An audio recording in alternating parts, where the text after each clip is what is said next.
खंबे के लिए लकड़ी।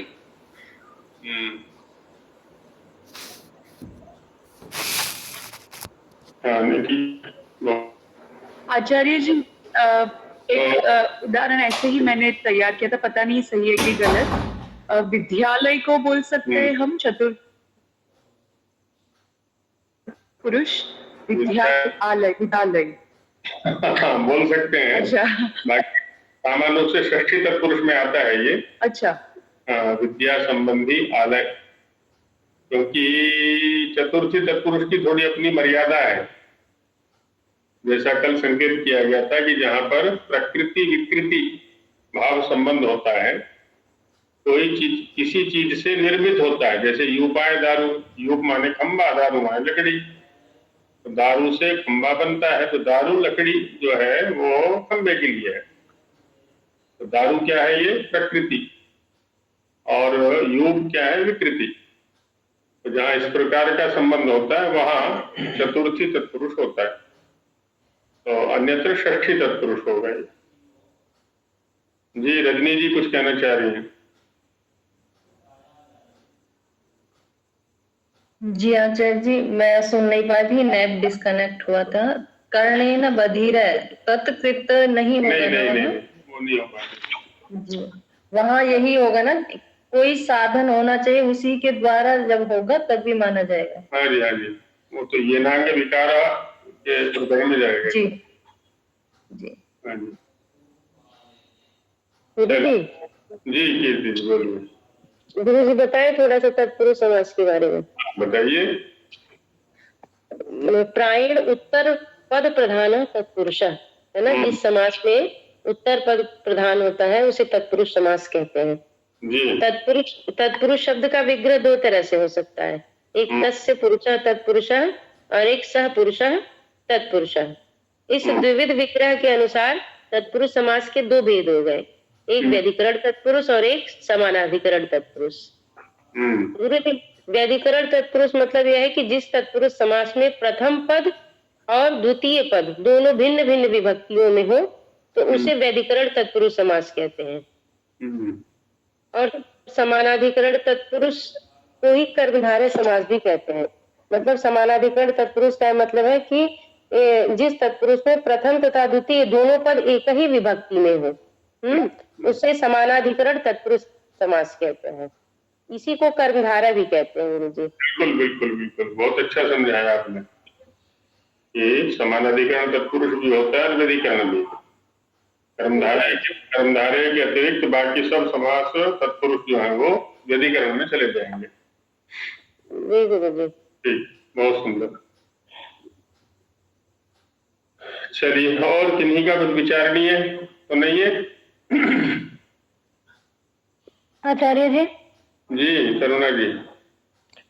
एक ये 17वां सूत्र है कि कालः, इसमें जो इसका वो है विग्रह, तो इसमें ये बता रखा है कि अनत्यंत संयोगार्थम इदं वचनम, अत्यंत संयोग ही तरह सूत्रेण क्रियते।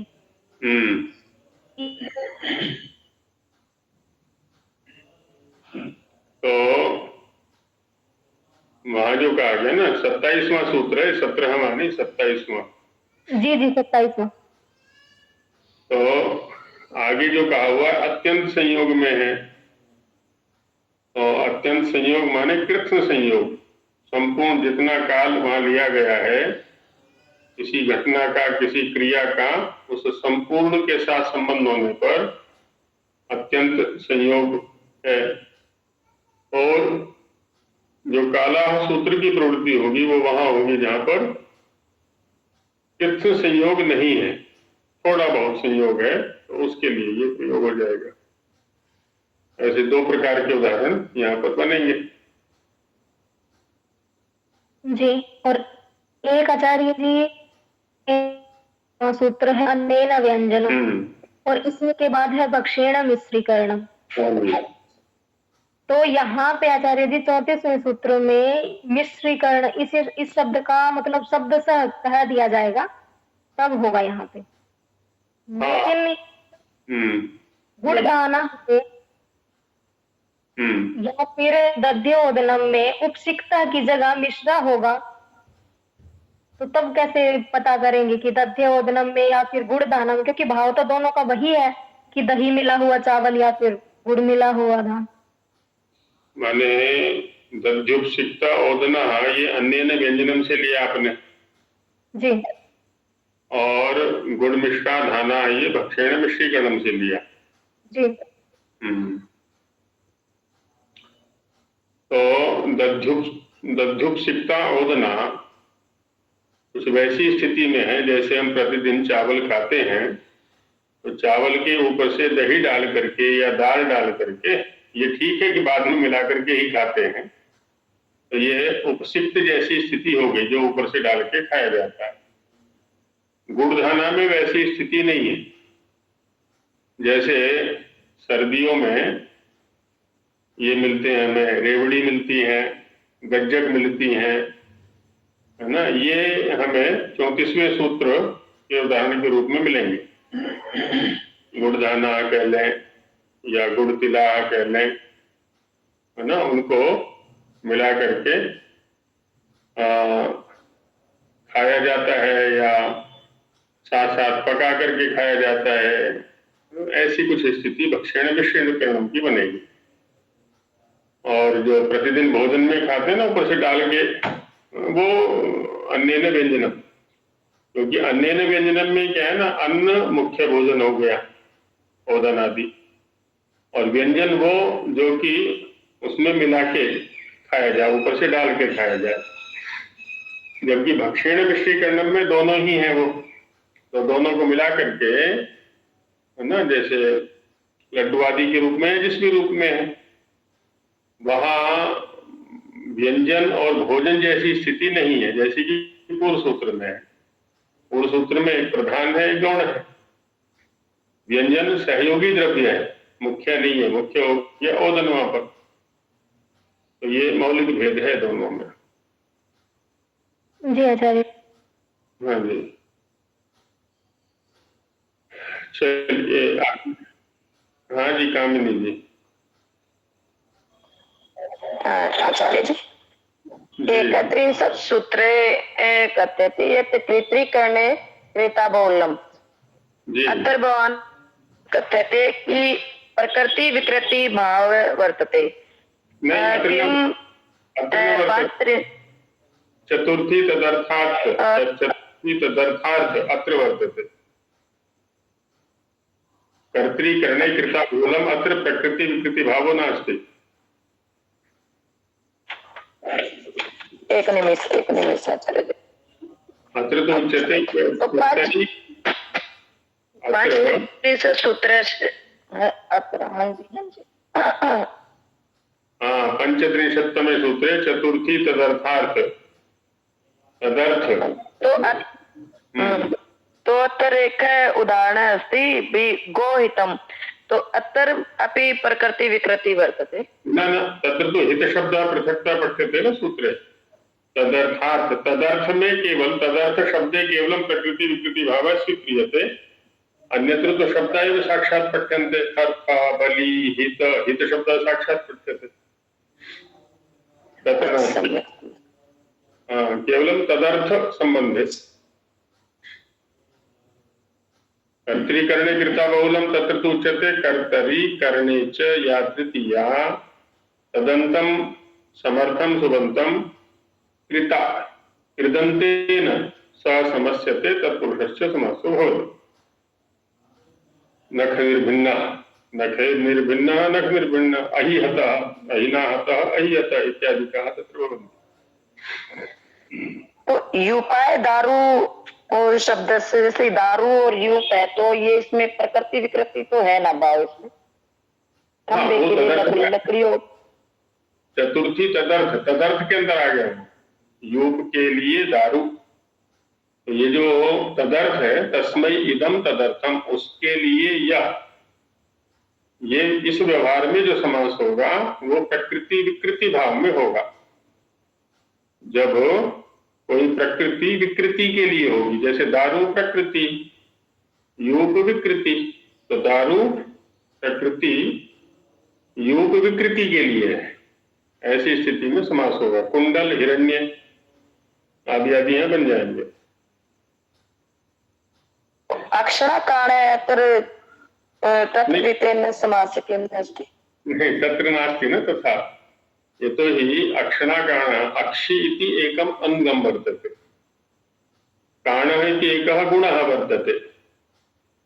अक्षराकाण आंख से काणा, तो आंख अंग, यहाँ पर ऐसा नहीं है, तत्कृत जैसी स्थिति यहाँ पर नहीं। जैसे षड्मूला खंडा है, अब आंख में कोई वो लगी, कोई चोट लगी, उससे काणा हो गया। जैसे किरी काणा, किरी का दिया ना, जैसे तो किरी ने उसको काणा किया, वहां ठीक है। हाँ जी सत्यवान जी कुछ क्या है क्या? हाँ जी आचार्य जी, जी ये अक्षराकाण है वाली जो कामिनी ने अभी बताया है, इसमें क्योंकि वो तृतीया तत्कृतार्थेन वाली बात लागू नहीं हो पा रही है, क्योंकि आंख से काणा, जो काणत्व है वो आंख से नहीं है, अपितु आंख ही रोग से काणत्व को प्राप्त हो गई, हाँ, इसलिए वह वो संबंध बैठा नहीं। क्योंकि हाँ, आंख से काणा नहीं हुआ है, अपितु किसी रोग से कह लें या कोई बाह्य वस्तु की चोट से कह लें, वो काणत्व का कारण बनेगा। आंख तो केवल अंग को जाने के लिए है वहां पर, इसलिए वहां तृतीया विभक्ति के प्रकरण में आएगा ये न अंग विकारा, ये न अंगेन अंगिनः विकारा लक्ष्यते तत्र तृतीया भवति। जिस अंग से शरीर का कोई विकार दिखलाया जाए, तो जिससे दिखलाया जाए उसमें तृतीया होती है, ऐसा है। और आचार्य जी, जैसे चतुर्थी तदर्थार्थ वाले सूत्र में विकृति और विकृति का संबंध जरूर चाहिए चतुर्थी समास करने के लिए। तो जैसे अभी यूपाय दारू में यूप ठीक है, वहां पर क्योंकि यूप के लिए दारू है तो वहां प्रकृति विकृति है। ऐसे ही जैसे पाकशाला है, यहाँ भी मुझे लगता है कि चतुर्थी संप्रदान तत्पुरुष नहीं है, नहीं है, यहाँ बन जाएगा। नहीं, शाला माने घर, तादर्थ्य संबंध तो है पाक के लिए शाला, लेकिन पाक जो है वो शाला की विकृति नहीं है जी। शाला जो है वो अधिकरण तो हो सकता है पाक का, क्योंकि शाला के अंदर पाक किया जाता है, लेकिन वहां पर प्रकृति विकृति भाव संबंध नहीं है। तो इसमें कौन सा समास माने आचार्य? षष्ठी संबंध तत्पुरुष समास, पाकस्य शाला, पाक संबंधी घर, पाक संबंधी स्थान। यज्ञशाला में भी फिर षष्ठी माननी पड़ेगी। बिल्कुल षष्ठी रहेगी, क्योंकि वो नहीं बनेगा, प्रकृति विकृति भाव नहीं बनेगा वहाँ जी। गुरु जी पुस्तकालय में भी होगा ना? जी बिल्कुल, षष्ठी पुस्तकालय जी बिल्कुल। आचार्य जी का समाज के लिए प्रकृति क्या होना आवश्यक है? क्योंकि ये देखिए ना आप कृष्ण जी तदर्थ ग्रहण कर दिया, फिर आगे बलि हित सुख रक्षित, अब यहाँ पर भी तो तादर्थ्य है। यदि वहां तादर्थ्य संबंध लेंगे तो बलि हित सुख रक्षित इनका ग्रहण क्यों कर रहे हैं आचार्य? जब कहेंगे कुबेराय बलि, तो कुबेर और बलि में भी तो तादर्थ्य संबंध हो गया। तो जो ये बलि हित आदि ग्रहण किए, ये इस बात के जावक हैं कि तदर्थ में प्रकृति विकृति भाव केवल लिया जाएगा, तादर्थ्य सामान्य नहीं। ये पीहू शर्मा जी हैं, कोई पीहू शर्मा जी क्या पूछना चाह रहे हैं? आचार्य, चतुर्थी तदर्थात् बलि हित सुख रक्षिते, अत्र तदर्था इत्युक्ते प्रकृति विकृति। कारक प्रकरणे तादर्थे चतुर्थी वार्तिक अस्ति, तत्रापि तादर्थे इत्युक्ते प्रकृति विकृति भाव अस्ति वा? नहीं, तत्र सामान्यमस्ति, तत्र सामान्यमस्ति। समासे केवलम् अयं नियमः वर्तते तदर्थ विशेषे समासः चतुर्थी समासः भवति, चतुर्थीस्तु तादर्थे सामान्ये भवति समासो न। एवमस्तु।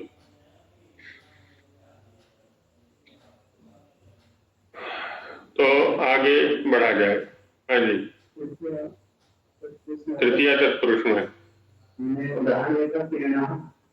किरणाकाण। इसमें क्या है, हम ऐसे साधन को देख रहे हैं जो अधिक उससे कुछ हुआ। भौतिक नहीं, कोई भी हो सकता है, केवल ये है कि जो उत्तर पदार्थ है वो पूर्व पदार्थ के द्वारा संपन्न होना चाहिए। हम अगर इसमें करना चाहें दुर्व्यवहार है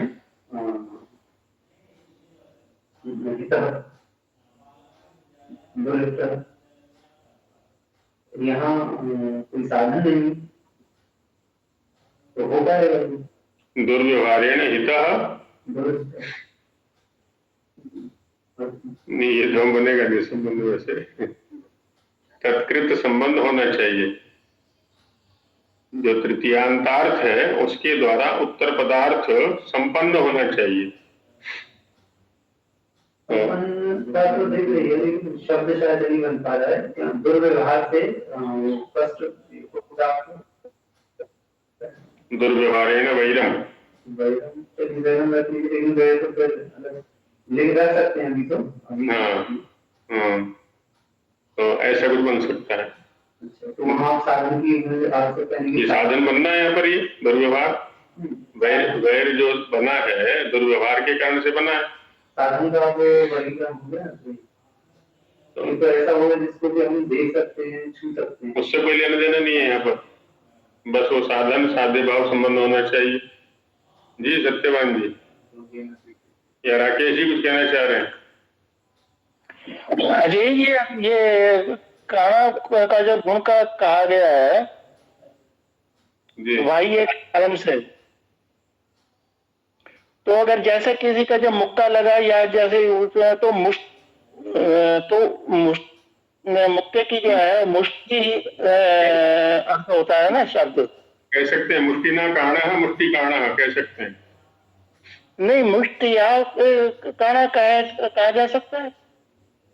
हाँ बिल्कुल, माने है किसी ने घूसा मार के कर दिया किसी को, तो तृतीया मुष्टिया बनेगा ना एक वचन में। मुष्टिया अथवा मुष्टिना की संज्ञा का मुष्टिना बनेगा, मुष्टिना। ठीक है, ये पूछना था, धन्यवाद। क्योंकि साध्य साधन भाव संबंध होना चाहिए वहां पर। आचार्य जी, एक प्रकरण से हटके थोड़ा एक प्रश्न है कि एक बार किसी संस्कृत के विद्वान ने कहा था कि हम गलत शब्द को भी गलत बोलते हैं व्याकरण के हिसाब से, क्या ये सही है? प्यून के हिसाब से ग आधा लय और तय होता है, तो उन्होंने कहा व्याकरण की दृष्टि से हम गलत शब्द को गलत बोलते हैं। तो ये थोड़ा संशय, क्या ये मतलब सही है व्याकरण की दृष्टि से? क्योंकि इस पे बहुत बहस हुई थी हमारी कभी, तो एक बार थोड़ा बस ये क्लियर कर देना प्लीज। अब ये वास्तव में तो शब्द किसका है? उर्दू का है आचार्य, उर्दू। हाँ, उधर से आया हुआ शब्द है ये। अब गलत है कि गलत है, अब ये मुझे भी देखना पड़ेगा, क्योंकि हम भी जन्म से ऐसी बोलते आ रहे हैं इसको। और हिंदी भाषियों में ये है कि मध्यवर्ती के अच को प्राय खा जाते हैं। गलत कहा जाता है आचार्य, गलत नहीं है। मेरी गलती हो गई।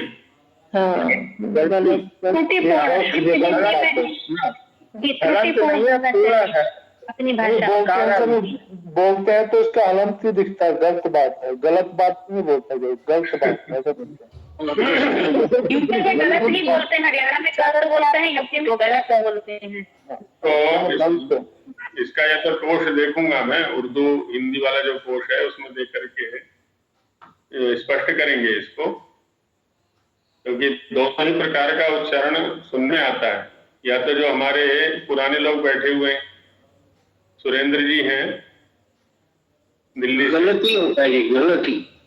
हाँ, ल पूरा है ना यहाँ पर,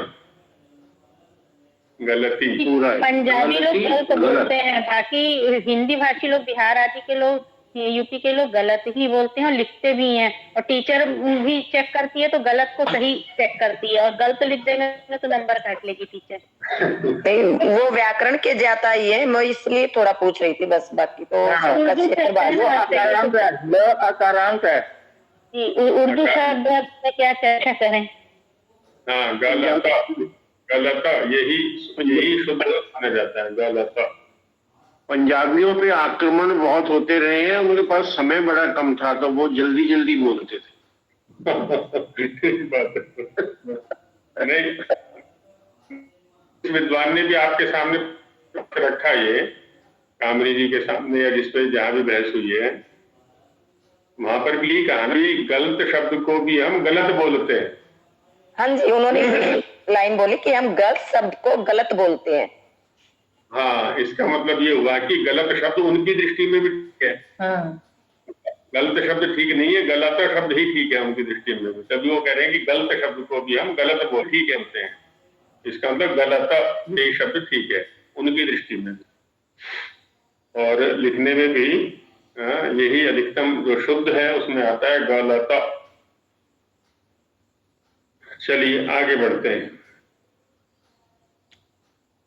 यहाँ जो समास अभी हम कर रहे हैं उसमें एक प्रश्न ये उठ सकता है कि वाक्यों में तो क्या होता है ना, जब वाक्य का प्रयोग करते हैं किसी भी शब्द का कहीं भी प्रयोग हम आगे पीछे कर दिया करते हैं।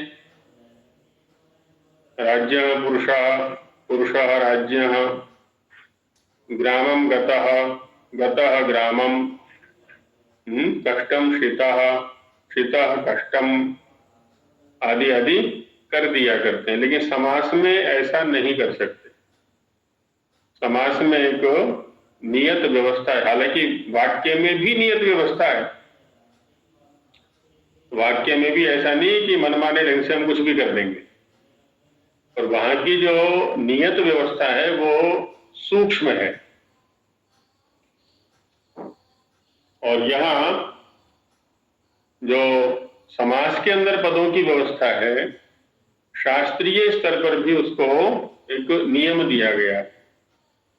जैसे कुछ सूत्रों के अर्थ कल हमने किए, द्वितीय तत्पुरुष में भी, तृतीय तत्पुरुष में भी, चतुर्थी, पंचमी, सप्तमी, इनमें किए। सूत्र के अंदर, सूत्र माने समास विधायक सूत्र, समास का विधान जिससे हम कर रहे हैं, उस सूत्र के अंदर जो प्रथमा निर्दिष्ट पद है, जैसे द्वितीय शितातीत में द्वितीय शब्द प्रथमा निर्दिष्ट है, प्रथमा एक वचन है, और शितातीत पन्नई ही ये तृतीया बहुवचन है। तो प्रथमा निर्दिष्ट कौन हुआ? द्वितीय। तो वह पूर्व पद रहेगा समास में। कष्टम शितः ऐसा विग्रह किया, कष्टम द्वितीयांत है, शितः प्रथमांत है। तो जो कष्टम शब्द द्वितीयांत है वो पूर्व पद रहेगा, ये निश्चित हो गया।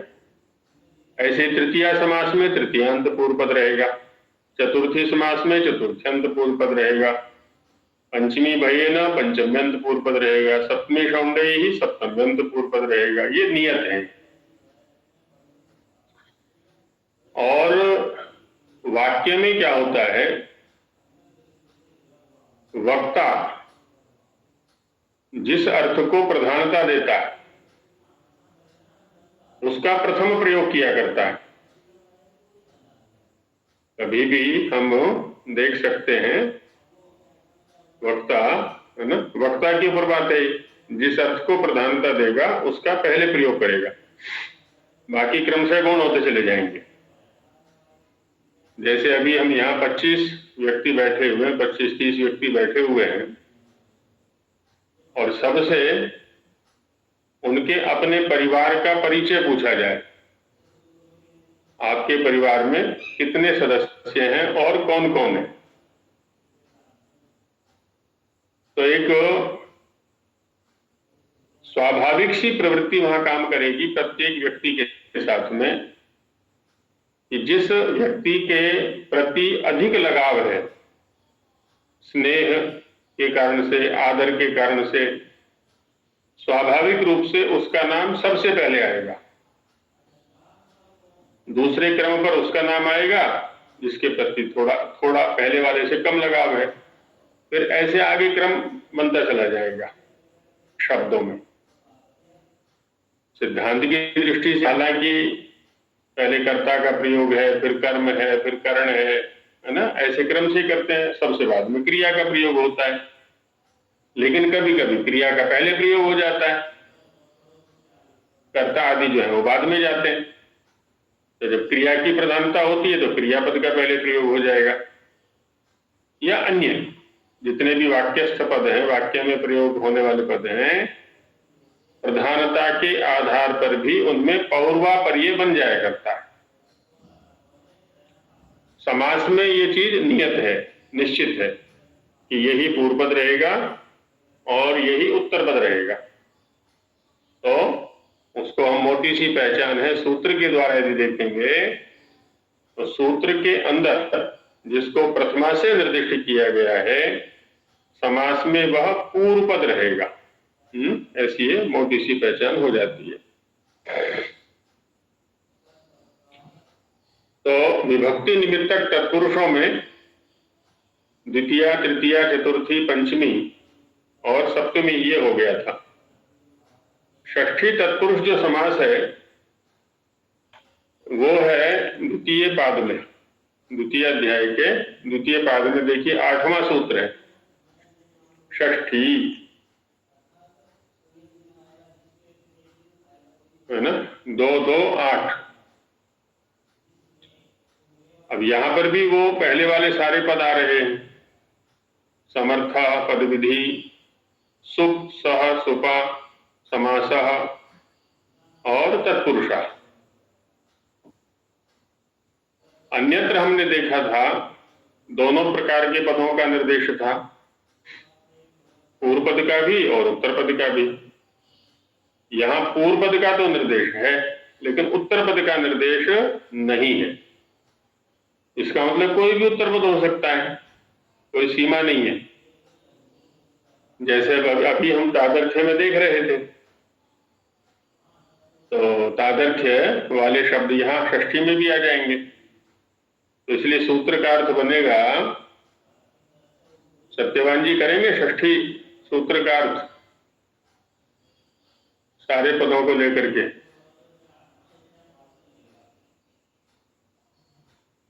सत्यवान जी या और कौन करेंगे जिन्होंने कल नहीं किया है?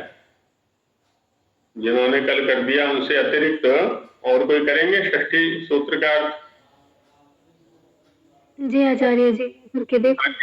जी जी बिल्कुल प्रयत्न कीजिए। षष्ठी यहाँ पे प्रथमा एक वचनांतम है जी और अनुवृत्ति आएगी ऊपर से, विभाषा की भी, पुरुष की भी, सुप, सह, सुपा और समास की। बिल्कुल। और इसका हो जाएगा कि षष्ठ्यंतम सुबंतम समर्थेन सुबंतेन सह विकल्पेन समस्यते, या विकल्पेन तत्पुरुष समासो भवति। नहीं, विकल्पेन समस्यते तत्पुरुषस्य समासो भवति जी, या तत्पुरुषस्य संज्ञा भवति, ऐसा कह सकते हैं जी। तो बिल्कुल ठीक आपने अर्थ किया एकदम, क्योंकि सुप, सुपा इसकी अनुवृत्ति है ऊपर से। समर्थ शब्द का संबंध हम दोनों के साथ लगा लेते हैं, प्रथमांत के साथ भी और अन्य के साथ भी। तो षष्ठ्यंतम समर्थम सुबंतम अन्येन समर्थेन सुबंतेन सह विभाषा समस्यते तत्पुरुषस्य समासो भवति। बस हो गया सीधा सीधा। अब देखिए षष्ठी जो समास है वो 8, 9, 10, 11, 12, 13, 14, 15, 16, 17 यहां तक है, 8 से लेकर के और 17 तक ये षष्ठी समास का प्रकरण है।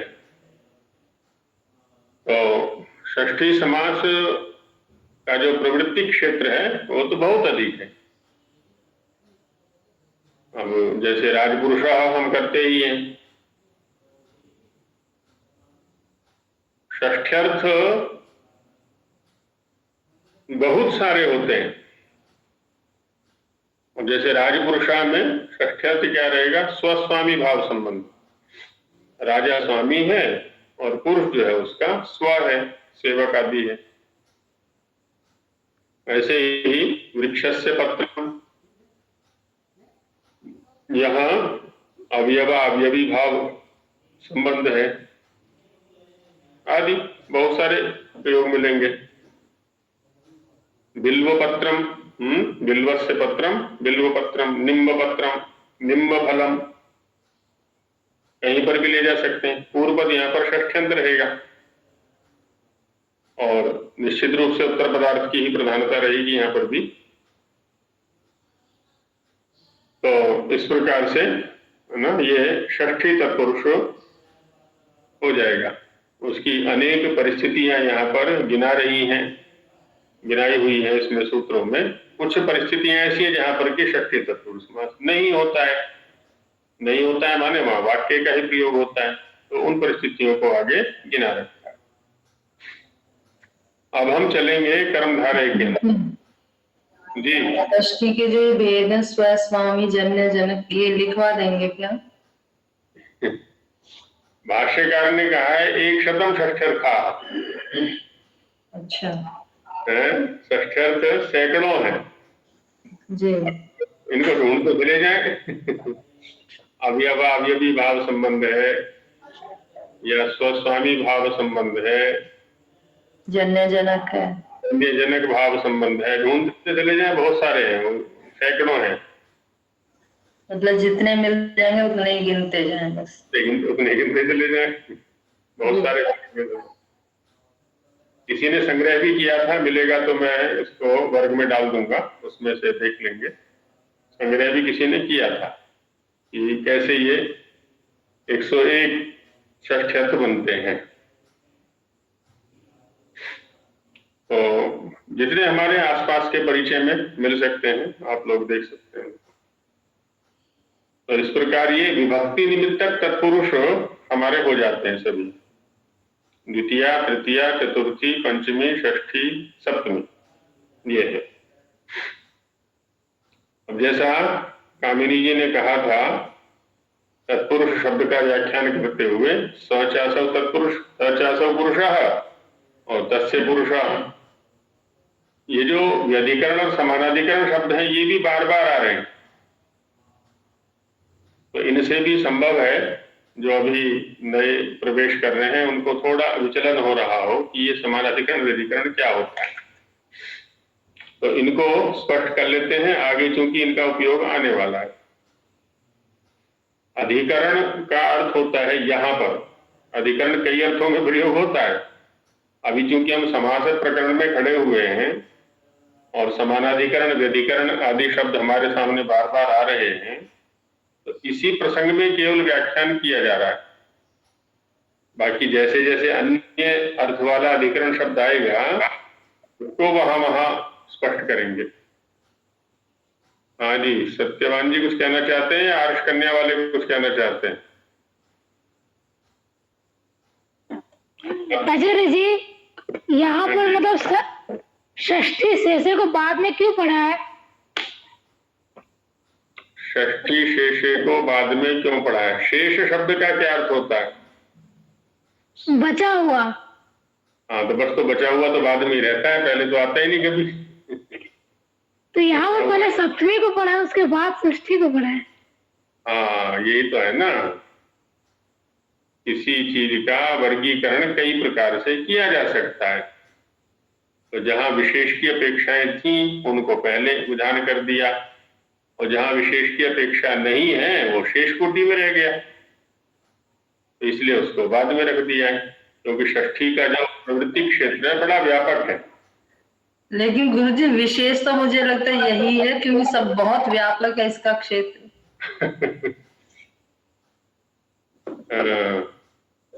शेष के सापेक्ष विशेष को ध्यान दें, वो ठीक है, आपका जो कहने का ढंग है उसके अंदर ये विशेष हो गया कि इसकी पहुंच अधिक है जी। जब इसकी पहुंच अधिक है तो ये विशेष होना चाहिए, अब जिसकी पहुंच कम होती है ना, वो विशेष नहीं होना चाहिए। तो आप ये भी देखें, जब आप बाजार में जाती हैं तो सोना विशेष है या गाजर मूली विशेष है? सोना।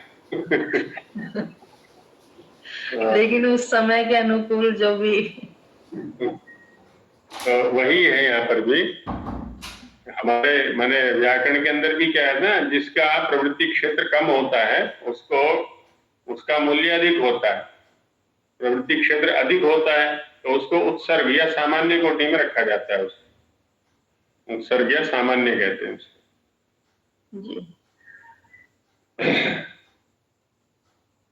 तो अधिकरण शब्द को समझने का प्रयास करते हैं समास के प्रसंग में। इस अर्थ को या इस व्याख्यान को बाहर लेकर के नहीं जाएंगे, बाहर से तात्पर्य अन्य प्रकरणों में लेके नहीं जाएंगे, क्योंकि अन्य प्रकरणों में अधिकरण शब्द का अन्य अर्थ बनेगा। तो यहाँ अधिकरण शब्द का अर्थ होता है अभिधेय अथवा अर्थ, जिसको हम अर्थ कहते हैं ना, किसी शब्द का क्या अर्थ है, माने किस शब्द का प्रयोग हम किस अर्थ में कर रहे हैं। तो जो ये अर्थ है यही अधिकरण है, इसी को हम अभिधेय भी कह सकते हैं। अभिधेय माने अभिधेयम योग्यम अभिधेयम, जिसको कहा जाए। अभिपूर्वक धातु का जो प्रयोग होता है वो कथन अर्थ में होता है। किम ते अभिधानम, आपका नाम क्या है, माने किस शब्द से आपको कहा जाता है, वो कौन सा शब्द है जो आपके लिए प्रयुक्त होता है। अभिधानम माने नाम अथवा संज्ञा, ऐसा होता है। तो अधिकरण का अर्थ हो गया अभिधेय अथवा अर्थ। तो जब हम बोलते हैं समानाधिकरण, समान शब्द का अर्थ होता है तुल्य, और समान शब्द का प्रयोग करते ही दो शब्द आ जाते हैं वहां पर, क्योंकि समानता कभी भी एक शब्द में नहीं होती या अर्थ में नहीं होती है, अपितु कम से कम दो होने चाहिए। तो समानाधिकरण से तात्पर्य होता है जहां पर दोनों शब्द एक ही अर्थ को कहते हो, वहां होता है समानाधिकरण। और व्यधिकरण से तात्पर्य होता है जहां पर दोनों शब्द अलग अलग अर्थों को कहते हो, वो हो जाएगा व्यधिकरण। तो मास्टर जी, हाँ जी, पहले चर्चा हो चुकी थी, कोई भी शब्द समान अर्थक हो नहीं सकता, एक ही अर्थ वाला नहीं हो सकता, तो यहाँ समानाधिकरण कैसे होगा? हाँ बिल्कुल ठीक पकड़ा आपने। अभी चल रहे हैं तो वहां और स्पष्ट हो जाएगा जो हम उदाहरणों को लेंगे जी। अभी प्रकरण में प्रवेश कर रहे हैं तो वहां स्पष्ट कर लेंगे इसको।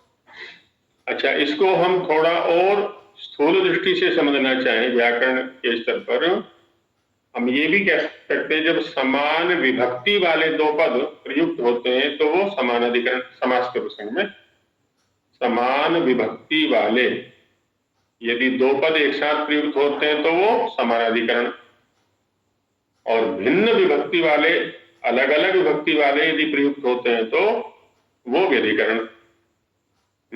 एक ये भी मोटी मोटी पहचान हम कर सकते हैं। अब तक जितने समास हमने किए उनमें भिन्न भिन्न विभक्तियों वालों का समास किया हमने।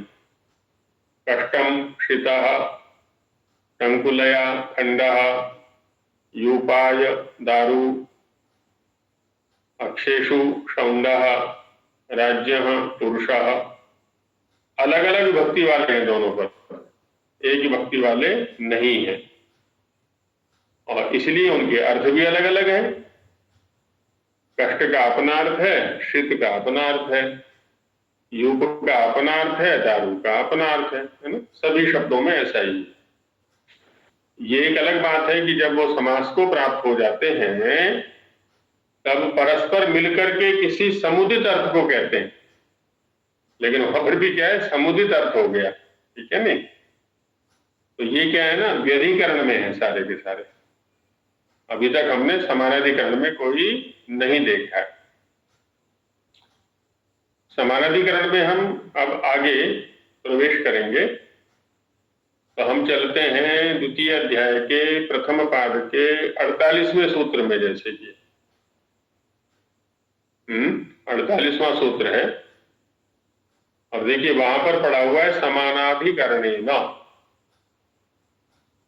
पूर्व कायिक सर्व जरत पुराण नव केवला समानाधिकरणेन। 48वां सूत्र है 2:1:48 48। तो अब यहां पर जो प्रथम पद है पूर्व कालिक सर्व जरत पुराण नव केवला, प्रथमा बहुवचनांत है ये, और समानाधिकरणेन ये तृतीया एकवचनांत है। ऊपर से सब वही व्यवस्थाएं आ रही है पर भी, सुप सह सुपा समास विभाषा तत्पुरुषा समर्थ पद विधि तो चल ही रहा है। पूर्व कालिक आदि जो है शब्द है, ये प्रथमा निर्दिष्ट है, इसलिए सुप का संबंध यहां लग जाएगा। तो पूर्व आदयः समर्थाः सुबन्ताः समानाधिकरणेन समर्थेन सुबन्तेन सह समस्यन्ते विभाषा तत्पुरुषस्य समासो भवति। जो पूर्व कालिक आदि शब्द यहां पठित हैं उनका किसी समान अधिकरण वाले, समान अभिधेय वाले, समान अर्थ वाले शब्द के साथ में समास होगा विकल्प से, और वो तत्पुरुष समास होगा। अब जैसे कृष्ण जी ने यहां पर प्रश्न किया कि समानार्थक कोई शब्द नहीं हो सकता, और यहां कहा जा रहा है कि समानाधिकरण माने समान अर्थ वाले शब्द के साथ समास होता है। तो है क्या, दोनों वाक्यों में अर्थ शब्द की जो प्रवृत्ति है वो भिन्न भिन्न प्रसंग में हो रही है। जब ये कहा जाता है कि कोई भी शब्द किसी अन्य शब्द के साथ समान अर्थ वाला नहीं हो सकता, से तात्पर्य है किसी भी शब्द का किसी अन्य शब्द के साथ प्रवृत्ति निमित्त एक नहीं हो सकता। प्रवृत्ति निमित्त से तात्पर्य होता है जिस किसी तत्व को लेकर के, जिस किसी मुख्य अर्थ को लेकर के उस शब्द की प्रवृत्ति हो रही है। जैसे सफेद घोड़ा है ना, श्वेतः अश्वः, ये कहा हमने। अब इस प्रसंग में श्वेतः शब्द किसको कह रहा है? कृष्ण जी का प्रश्न था, इसलिए कृष्ण जी को सामने खड़ा करते। हाँ जी, श्वेतः शब्द किसको कह रहा है? अश्व को कह रहा है। अश्व को कह रहा है, और अश्व भी अश्व को कह रहा है जी। तो इसलिए समानार्थक हो गए। लेकिन श्वेत शब्द को अपने स्तर पर देखेंगे तो वो गुणवाची है ना। अब इसके स्थान पर हम कृष्ण शब्द रख देते हैं, कृष्ण अश्वः, पीतः अश्वः। अब क्या है ना, एक ही अश्व के अंदर कई गुण हो सकते हैं। लंबः अश्वः, दीर्घः अश्वः, तीव्रः अश्वः, उग्रः अश्वः। अब कई गुण हो सकते हैं एक ही अश्व के अंदर। तो इन सभी शब्दों का जो प्रवृत्ति निमित्त है वो अलग अलग है। कभी भी उग्र और अश्व एक अर्थ को नहीं, एक द्रव्य को कह सकते हैं, क्योंकि जो अश्वत्व है वो जिस द्रव्य के अंदर है, उग्रत्व भी उसी द्रव्य के अंदर है। तो जब ये कहा जाए ना समानाधिकरणेन, माने समान द्रव्येण, समानाभिहित द्रव्येण सा, जब दोनों शब्द मिलकर के एक ही द्रव्य को कह रहे हैं तो अर्थ का तात्पर्य हो जाएगा यहां पर द्रव्य, जो गुणों का अधिकरण है, क्रियाओं का अधिकरण है, क्रियाओं का आधार है, जिसमें क्रिया या गुण रहते हैं। और जब ये कहा जाएगा कि कभी भी दो शब्द समान अर्थ वाले नहीं हो सकते, माने उनका प्रवृत्ति निमित्त समान नहीं हो सकता। अश्व का अपना प्रवृत्ति निमित्त है, श्वेत का अपना है, कृष्ण का अपना है, प्रत्येक शब्द का अपना है, लेकिन दोनों मिलकर अश्व को अवश्य कह सकते हैं। स्पष्ट हुआ कुछ कृष्ण जी? जी सर, धन्यवाद।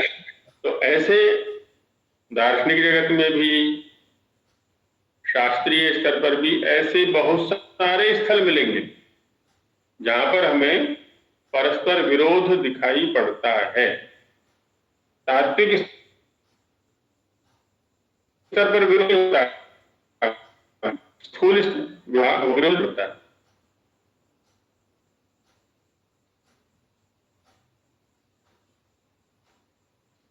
तो पूर्व से तो पूर्व किस्सा के समास करेंगे तो पूर्व पुरुष, ऐसा किया हमने, पूर्व पुरुष, पूर्व पुरुष। अब यहाँ पूर्व भी प्रथमांत है और पुरुष भी प्रथमांत है, दोनों समान विभक्ति वाले हैं, इसलिए समानाधिकरण पद हो गए। पूर्व शब्द जिसको कह रहा है, पुरुष शब्द भी उसी द्रव्य को कह रहा है, दोनों शब्द एक ही द्रव्य को कह रहे हैं। तो पूर्व पुरुष, पूर्व पुरुष, ये कर्मधारय समास आरंभ हो गया है हमारे यहाँ से। इसका आचार्य जी, पूर्व अकेला नहीं है, पूर्व के साथ काल भी जुड़ा हुआ है आचार्य जी। पूर्व काल, पूर्व काल, पूर्व कालिक, अच्छा यहाँ पर हाँ, पूर्व कालिक सर्वजगत। पूर्व काल में क्या है ना, पूर्व काल के सापेक्ष, पूर्व काल अपर काल के सापेक्ष है, तो पूर्व काल में होने वाली क्रिया और अपर काल में होने वाली क्रिया, वहां पर कहा जाता है जैसे कोई बच्चा है, स्नान करके आया और स्नान करते ही उसने अपने ऊपर मिट्टी डाल ली, जैसे हाथी होता है ना, स्नान किया जल के अंदर और तुरंत ही वो मिट्टी फेंक लेता है अपने ऊपर। तो स्नातानुलिप्ता, यहां जो उदाहरण बनेगा ना, स्नातानुलिप्ता, स्नातश्च अनुलिप्तश्च इति स्नातानुलिप्ता, पूर्वम स्नाता पश्चात अनुलिप्ता, ये उदाहरण बनेगा यहाँ पर। पूर्व पुरुष है जो उदाहरण बनेगा वो आगे बनेगा 57वें सूत्र पर। पूर्वापर प्रथम चरम जघन्य समान मध्य मध्यम विराश्च, वहां पर उदाहरण बनेगा। पूर्व पुरुष, पूर्व पुरुष 57वें सूत्र पर उदाहरण बनेगा, और यहां बनेगा स्नातानुलिप्ता, पहले स्नान किया और बाद में अनुलेपन कर लिया, स्नातश्चानुलिप्तश्च स्नातानुलिप्ता। तो स्नातः अनुलिप्ता, ये समानाधिकरण हो गया, जिसने स्नान किया है उसी ने अनुलेपन किया है, दोनों एक ही द्रव्य को कह रहे हैं। कहीं एक शब्द के साथ समास हो जाएगा, है ना, एकश्चासौ पुरुषः, एक पुरुषः, या सर्व पुरुषः, जरत पुरुषः, आदि आदि प्रयोग बन जाएंगे यहाँ पर। अब यहां से आरंभ करके और पाठ के अंत तक जो 71वां सूत्र है, ये समानाधिकरण तत्पुरुष अथवा कर्मधारय तत्पुरुष का ही प्रकरण चलेगा। कल हम और एक दो समासों के ऊपर चर्चा इसमें करेंगे कर्मधारय के अंदर, और द्विगु तत्पुरुष को भी उसमें ले लेंगे।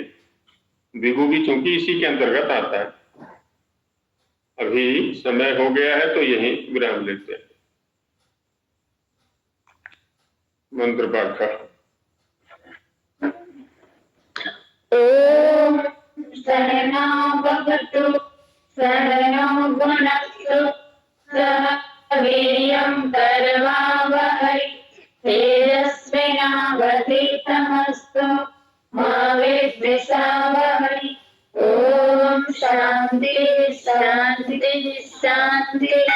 नमस्ते।